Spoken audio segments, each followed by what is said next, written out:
অবৈধ সম্পদ অর্জনের অভিযোগে ২০০৭ সালের ২৬শে সেপ্টেম্বর বিএনপির ভারপ্রাপ্ত চেয়ারম্যান তারেক রহমান, তার স্ত্রী ডাক্তার জুবাইদা রহমান ও জুবাইদা রহমানের মা সৈয়দা ইকবাল মান্দ বানুর বিরুদ্ধে রাজধানীর কাফরুল থানায় মামলা করে দুর্নীতি দমন কমিশন।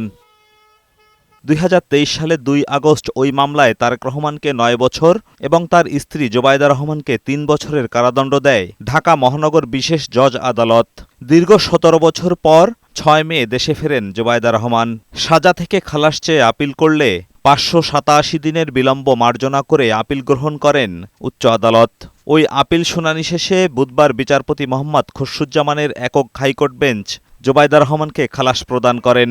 মামলার অভিযোগ প্রমাণ না হওয়ায় তারেক রহমানও ৯ বছরের দণ্ড থেকে খালাস পেয়েছেন। রায়ে সন্তুষ্ট আসামি পক্ষ।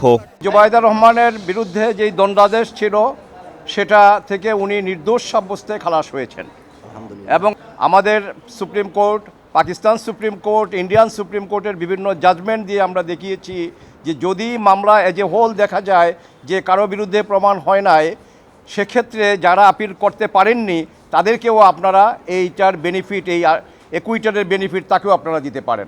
মামলাটি আইনি প্রক্রিয়ায় না হয় সাজা টেকেনি বলে জানান দুদকের আইনজীবী।